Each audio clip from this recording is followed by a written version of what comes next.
It was supposed to be a quiet dinner, just the family, like old times. But old times hadn't existed in my world since I was 12. Since my parents decided my older sister Chelsea was the sun around which we all orbited, and I was just the extra, the spare, the invisible. Still, I showed up that night because my son begged me to. Tyler, my 7-year-old, thought Grandma and Grandpa were just a little busy. He didn't know what it meant when people looked right through you. When your mom stopped remembering your favorite meal, but somehow remembered exactly how Chelsea liked her steak rare, sea-salted, served on white china with gold trim. Please subscribe to our channel and tell us in comments from where are you watching this video. We were seated at the long oak table in their suburban home, the one Chelsea now claimed as her childhood castle. She was seated at the head of the table next to Dad. I was placed at the far end, a wobbly folding chair added for space. Tyler was beside me, his legs swinging under the table, eyes wide with excitement over the silverware set. It was his first time being invited to one of these family dinners. Chelsea sipped from a crystal glass, leaned back, and smirked. "Glad you could make it, Marissa. I didn't know if you'd be able to pull yourself away from your thrilling desk job." Mom chuckled. I didn't reply. I just helped Tyler cut his chicken. Halfway through the meal, I reached for the bread basket. Chelsea looked down her nose and said, Manners, Marissa. The host serves first. Didn't they teach you that in public school?" My father laughed with his mouth full. "She probably didn't have time. Always rushing somewhere, pretending she's got purpose." Tyler froze. His fork dropped. I bit down hard on the inside of my cheek and said nothing. Then it happened. Dessert was served. Everyone got a slice of the raspberry torte, Chelsea's favorite. I reached for my plate, the last one at the end of the line. Chelsea locked eyes with me, stood up dramatically, and swept my plate off the table. It shattered on the hardwood floor. "Oops," she said. "Dogs eat after family." There was silence. Then laughter. Not from Tyler, who was staring at the mess with trembling hands. Not from me, who couldn't even feel her face anymore. But from my mother, from my father, like it was the most natural thing in the world. Mom waved a dismissive hand. "Come on, Marissa. Don't be so sensitive. It's just a joke." Dad leaned over his plate, chuckling. "You know, that dog does more work than she does. Maybe she should be grateful she even got a plate." Tyler whispered, "Mom, can we go?" I didn't move. I looked at the raspberry smeared across the floor, the shattered china, the people I used to call family. I looked at Chelsea's manicured fingers wrapped around her wine glass like a queen toasting to her own cruelty. And something in me snapped. But I didn't scream. I didn't cry. I didn't say a word. I stood up, placed my napkin on the table, took Tyler's hand, and walked toward the front door. "Leaving already?" Chelsea called after me. "You didn't finish your meal. Wait, oh, right, it's on the floor." Laughter again. That night, I tucked Tyler into bed without a word.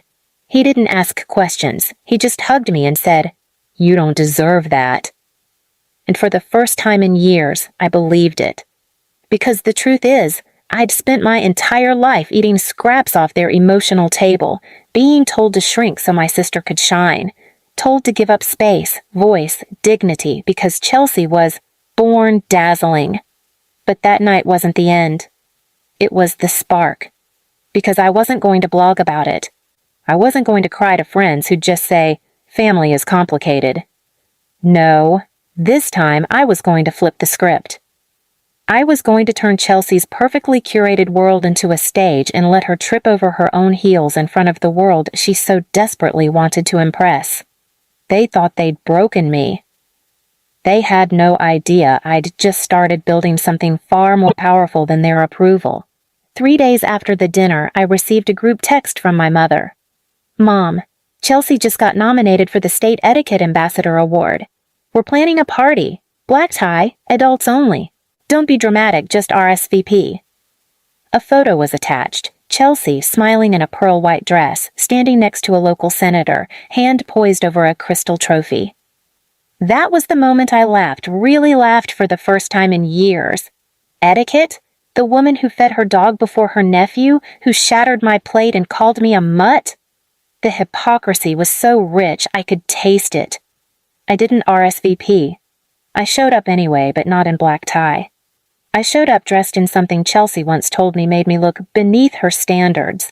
A simple navy blue jumpsuit, no brand label, no makeup, hair in a low bun, the exact opposite of what they expected. Because I didn't come to be seen. I came to take back the narrative. The venue was a rented ballroom downtown, one of those nouveau riche places with fake gold trim, ice sculptures, and rented chandeliers. Chelsea was at the center, glowing under the lights, surrounded by the kind of people who clapped when rich people donated their leftovers. As I slipped in through the side entrance, unnoticed, I saw it. The slideshow. She had a 10-minute video on loop titled A Life of Grace, Chelsea Through the Years. Photos of her feeding stray dogs, one-time PR stunt, helping children at a shelter, they were our cousins' kids, teaching etiquette to a local youth group, me, at age 12, forced to curtsy for her in front of guests. They twisted me into part of her origin story, her practice doll. But now it was my turn to edit the ending. I waited until the lights dimmed for the awards speech. Then I made my way backstage, not where the speeches were given, but where the caterers were. Why? Because Chelsea's pride wasn't just in her awards or her looks. It was in her hosting, her belief that she knew exactly how a classy evening should taste. She had curated every item on the dinner menu. Each dessert was from a boutique bakery she'd spent a month boasting about online. And each one was topped with delicate sugar figurines shaped like, you guessed it, dogs. French bulldogs, to be exact, to match her own. I walked straight to the chef.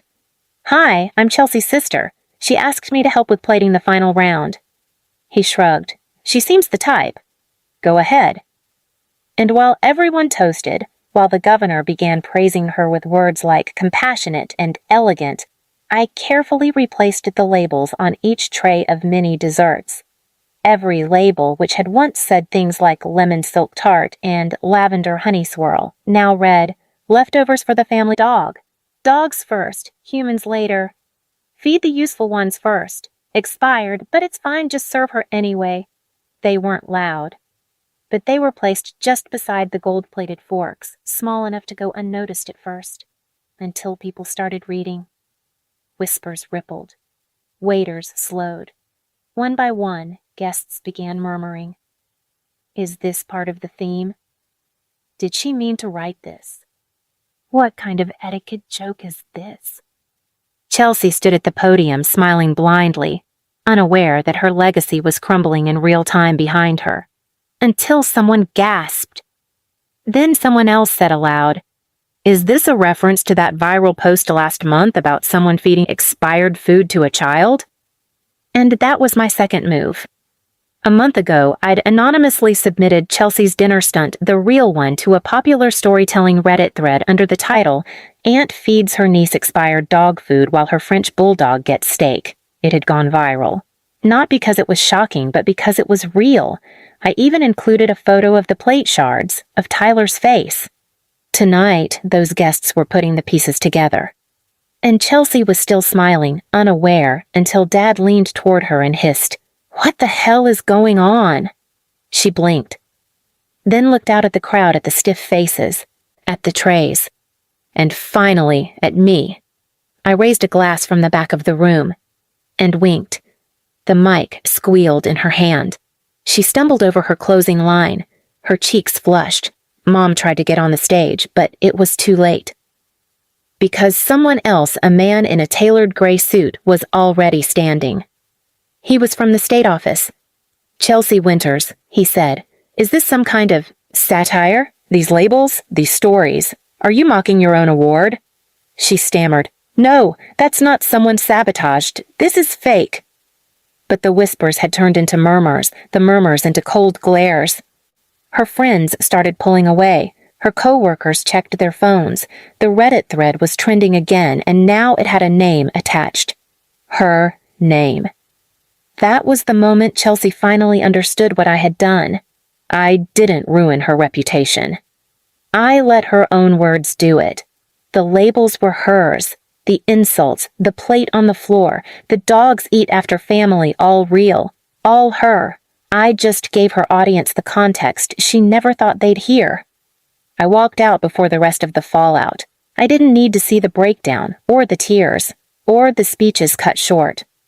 All I needed was the knowledge that for once, the girl who threw my plate wasn't at the head of the table anymore. 3 weeks after the etiquette gala collapsed, my phone lit up with a text from my mother. Mom, Chelsea's been having panic attacks since your little stunt. I hope you're happy. You embarrassed your own sister for what? I stared at it for a second. No apology, no admission. Just blame, just like always. They still didn't get it. Chelsea had made my child feel like a dog. She humiliated me, weaponized dinners, family gatherings, everything, and they all let her. They all laughed. So no, I wasn't going to feel bad for finally breaking the illusion. I didn't respond. Instead, I started making phone calls. I wasn't finished. Because Chelsea had another secret she thought was buried. 6 years ago, she had started a fake animal welfare charity just to impress a rich ex-boyfriend. It was never registered properly. She used the name Paws of Grace, put up a website, posted photos of her French bulldog, and claimed she was collecting donations to rescue neglected dogs from abusive homes. She raised over $40,000, then quietly deleted everything when the boyfriend dumped her. But the money? That didn't disappear. I knew where it went. Into a down payment for her new condo. I had the screenshots. I had the PayPal history. I had a message from a woman who donated $500 thinking she was helping a real shelter. I submitted a report not online, not through some expose or Reddit post. I hired a real investigator, sent the full package to the State Charity Regulation Board. And then, I moved out of my apartment. Not because I had to, but because I wanted them to know they'd never touch me again. I bought a little house, 2 bedrooms, 1 bath, a tiny yard, nothing grand. But it was mine. And I hosted the first dinner there exactly 2 months later. I invited only 4 people. My old school friend Dana, who stood by me when I had no one. Tyler's music teacher, who treated him like gold when my own family treated him like trash. My former boss, now mentor, who once told me, "Let them call you the dog. At least dogs are loyal." And a woman named Evelyn, one of the original donors to Chelsea's fake charity. She'd never gotten her money back. She was 63 and still lived in a studio apartment. I invited her as an honored guest. And I served steak. Not for a dog. Not for Chelsea. But for Evelyn. And for Tyler, who sat at the head of the table in a little blue suit, smiling, surrounded by people who actually saw him. When I posted a single photo of the dinner, no context, no captions, Chelsea messaged me the next morning. "Chelsea, hope you enjoyed playing hostess, but you'll never be me." I replied with one line. "Me. Thank God." That same day, the state sent her an official letter. She was under investigation for charity fraud. The condo she bought with donor money? Frozen. Her etiquette influencer sponsorships dropped one by one as the story quietly spread through inner circles. No tabloids, no drama, just quiet blacklisting. The dog figurines she loved so much. Now she was left with one real bulldog, and a family name that made people squint before inviting her anywhere. But me? I finally lived free of them. My dinners weren't fancy. But every guest had a seat. Every child had a plate. And no one ate last because of their place in the family. That was the final revenge. Not just what I took from her, but what I built without her. Please subscribe to our channel and tell us in comments from where are you watching this